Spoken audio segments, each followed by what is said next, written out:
Hey, it's Joe Glines, the-automator, and this is another episode of what we automated this week with AutoHotkey. This one's going to be a little better because the one I just recorded, I only had my webcam on. Thankfully, I noticed it pretty early, but let me go ahead and start prompt assistant to run recently modified files. So this looks across several places. This one also just kicked off like 5 different scripts. Turns on do not disturb mode, which I got to remember. That one, the thing I don't like about it is it actually triggers the GUI. Now that time you didn't see it because it was really fast, but sometimes you see it. So here's this one that reminds me my webcam is on the screen, so I don't accidentally put something there and then you guys can't see it. Oh good, we had 108 files last week. That was like 400 and something, and that's because we had made a major update to our scripts, including the passive things. So let's get into here. Mail merge. So I was working on, boy, I don't want to look too much in this because there's client data in here, their email addresses. Let me move this down.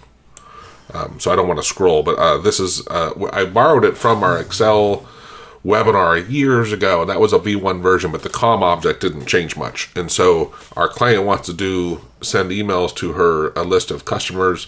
There's people who have purchased, people who haven't purchased, people who tried it. So we want to do a mail merge, and it's easy in Excel to be able to select a couple rows and hit a hotkey, and that way I can kind of quickly filter and change the message going to them, but it'll do a mail merge off of it. It looks for their email address and their name and does the stuff, and it's very easy. And it'll be a good file to have handy. So that was actually what I wrote the other day. Auto panel, this is the stuff we've been doing for them for launching tools. At some point, we might have to try to document. I'll have to ask the client of this one because we'll be showing the tool that they're automating. It's a really, really weird situation. That program we're automating is really complicated, and we were getting these very weird results, and Isaiah was very puzzled. He got it. He fixed the issue, but I haven't talked to him about what the fix was, but it was really weird. So maybe we can share a bit of that and get some lessons learned, right, which is the important part. Danny, again, he's a radiologist that's just going crazy. He made a change to our notify class. He wanted to do something specific, and then he's like, here you go, here's how it works. And I'm like, I'm not really interested. I might have Isaiah look at it and make sure, but the problem is when you update a library that we use in a lot of places, there'll be unexpected effects that just cause mayhem.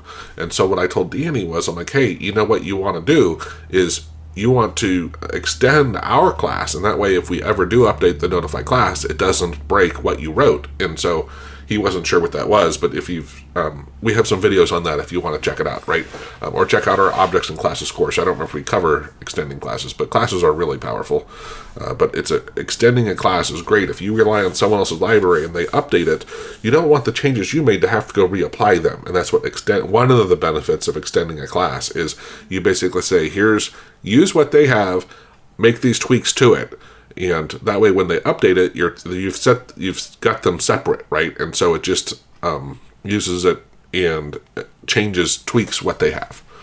All right, so that's one of the things he's been doing on. We have another tool. Irfan was off all week, but he came back. But we have another tool that for Danny that we're working on, an AI tool for kind of capturing ideas and what he's working on. So that one we'll have our own version of that we can share. Yeah, he's doing a lot of great stuff. Oh, and then he's helping. Danny is helping a colleague of his, Rob, and sharing a lot of his stuff with him, which is really awesome. And then at some point, Danny'd like to sell some of the stuff. So if you're a radiologist, and he's really streamlined his work. So if you're interested, reach out to me and let me know, and we can talk to Danny about, you could be like some of the beta testers. Apparently, he's been doing more work than us. Look at it. So Jeff is another client. So, boy, a lot of client work this week. That's because Irfan and Rizwan were both off celebrating the end of Ramadan. It's EID, I think is how it's pronounced, when they celebrate it. But yeah, so we got a lot of client work. Random news mem.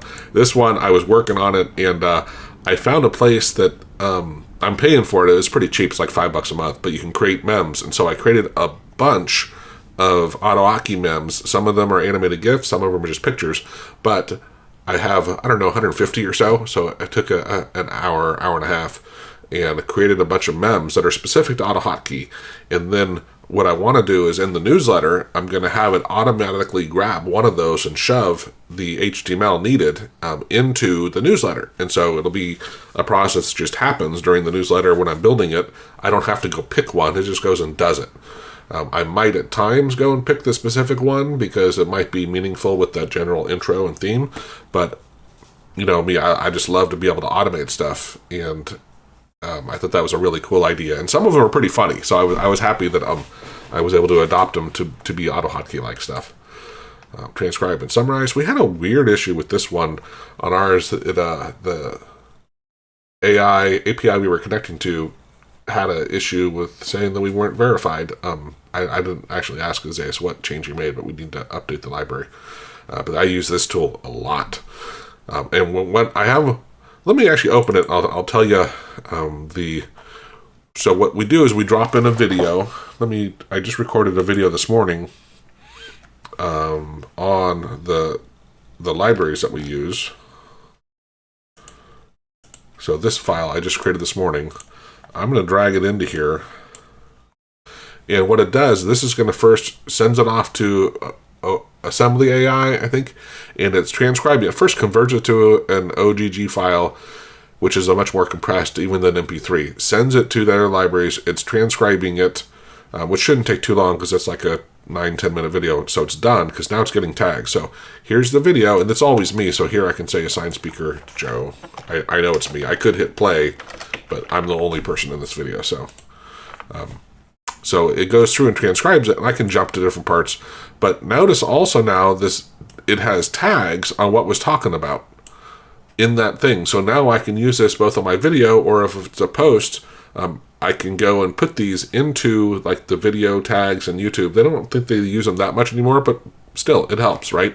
But what I also told Irfan, we haven't done it yet because he's been gone, is we don't need a button. I always just get the tags. I don't want to have to hit a button to get tags. But what I want to do is change this button to say, hey, give me 10 optimized from a copywriter's perspective that will create interest and intrigue into the title of my video. Give me 10 items I get to select from and include an emoji, right? So this one isn't going to say get tags. It'll say get titles, I think, or something close to that.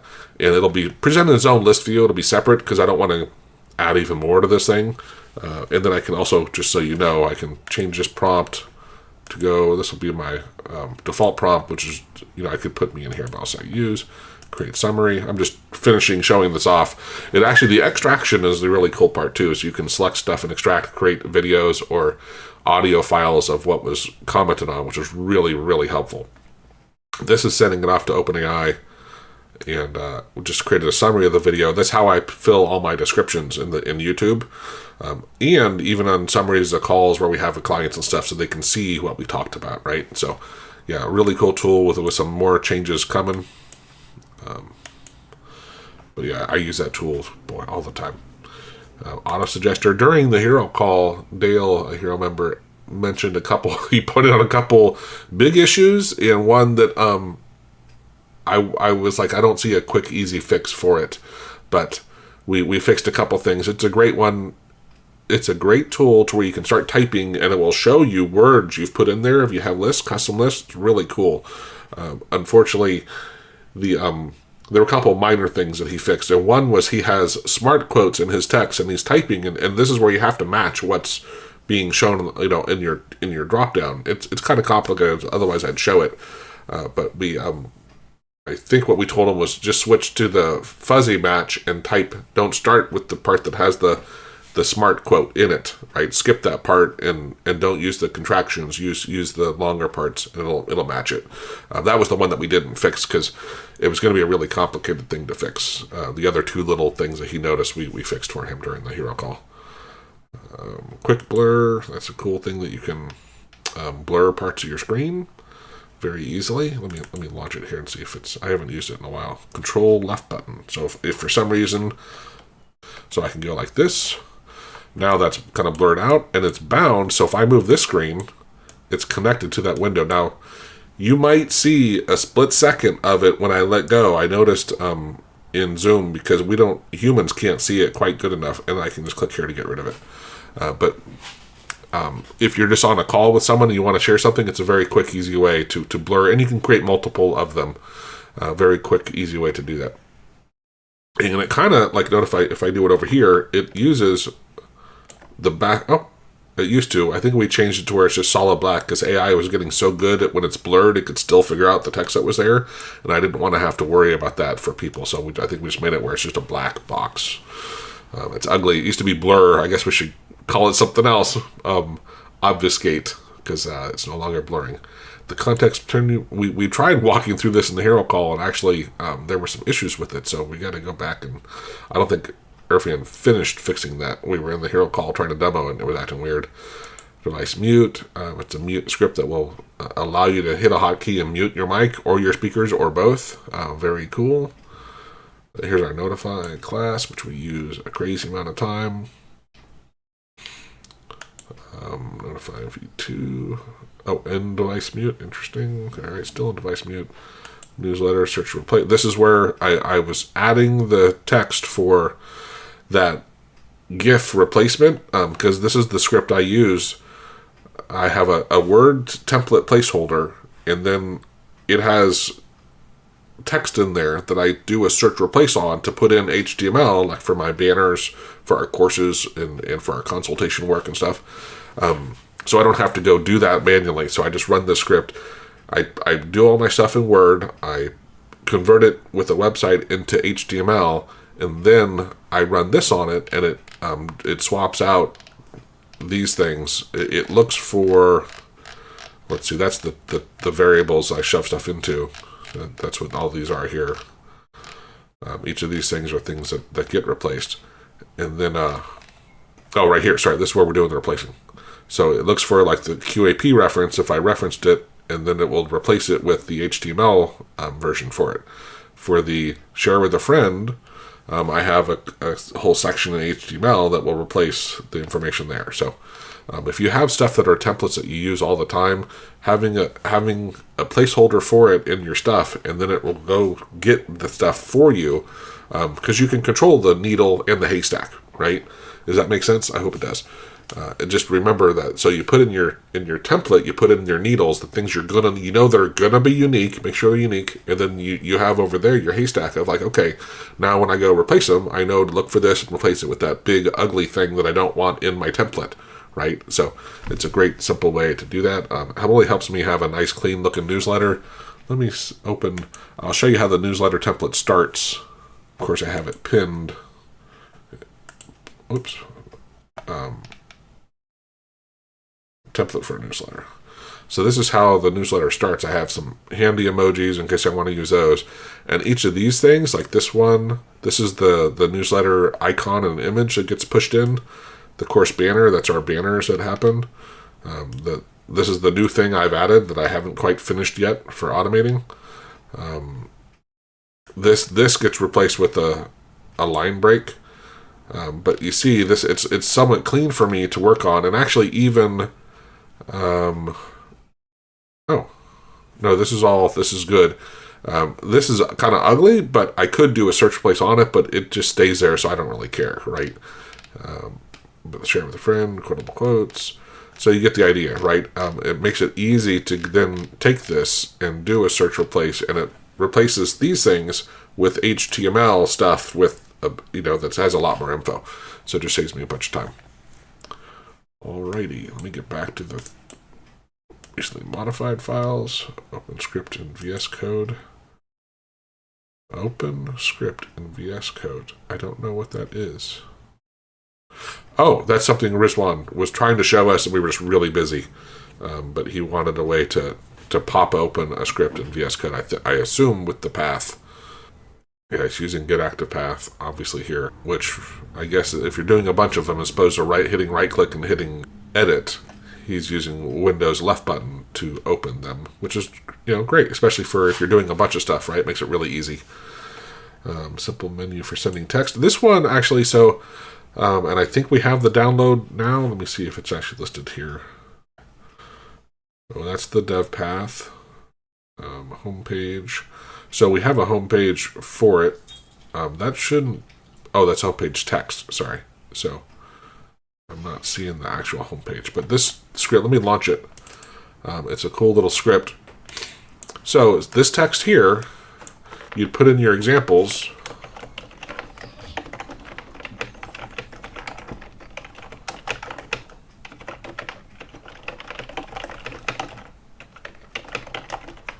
So I'm going to hit save, and I think Control T. Oh, save. Well, I'm going to trigger it here, which will be weird. But Control T. Now, see, this is that text, and if I click one of them, it will send that text, which is really cool. Oh, that's funny. I don't know why that got triggered off of that, but that's weird. And if you wanted to have this to be have line breaks, I can do this and hit save, and now notice when I hit Control T here and choose this one, it didn't work. Let's try it in. Actually, I'll just try it on this screen, and it still didn't work. Save. Well, it does. It was working before. It might just be the editor I'm in. Let me go to, because I was doing stuff with AutoHotkey stuff. Let me try it here. Control T. There we go. Yeah, so the Windows ones would need, I think, a carriage return and a new line. And in Sight, it's working just off the new line. But you get the idea, right? So very cool, easy thing. If I come back into here and edit the text items. So anybody can do this, right? You might have text that you're needing very quickly and just need to crank out stuff. So you don't have to add them all, into Prompt Assistant or the QAP, Quick Access Pop-Up, or other tools. Makes it super simple. Now you do have to, have the text, and it's not running scripts, it's not doing things. It's just a quick way to have your text handy. So if you had your email address or something, right? Very, very quick, easy way for anybody to do that. So hope you enjoyed that. Let me go back and make sure that was the last.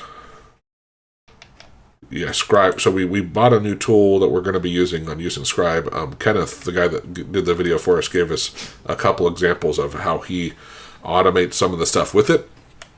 We haven't had a chance to look at them, unfortunately, but next week we will. So hope you enjoyed that. Please like the video. If you learned something here, it really helps me out.